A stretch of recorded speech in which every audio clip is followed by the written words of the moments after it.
اللہم اہد بنا، اللہ ہمارے ذریعے قوم کو ہدایت عطا فرما۔ یہ اس پیغمبر صلی اللہ علیہ وسلم کی دعاؤں میں سے ہے۔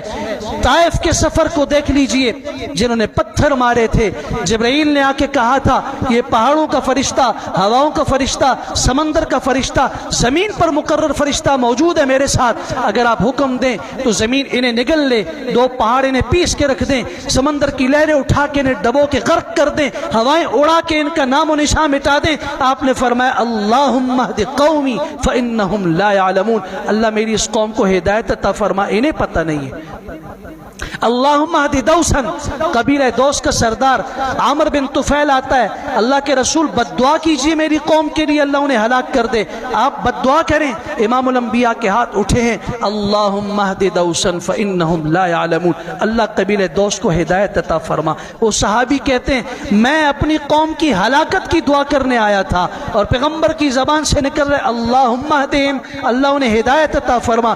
کبھی فرمایا اللہم اہد ثقیفن، اللہ طائف والوں کو ہدایت عطا فرما۔ بہت بڑا مشکل ہوتا ہے، جس نے آپ کا خون بہایا ہو، جس نے آپ پہ تشدد کیا ہو، جس نے آپ کے ساتھ زیادتی کی ہو، آپ راتوں کو اٹھ کے اس کے لیے دعائیں کر رہے ہو، بہت مشکل معاملہ ہے، لیکن اخلاق عظیمہ اسی کو کہا جاتا ہے۔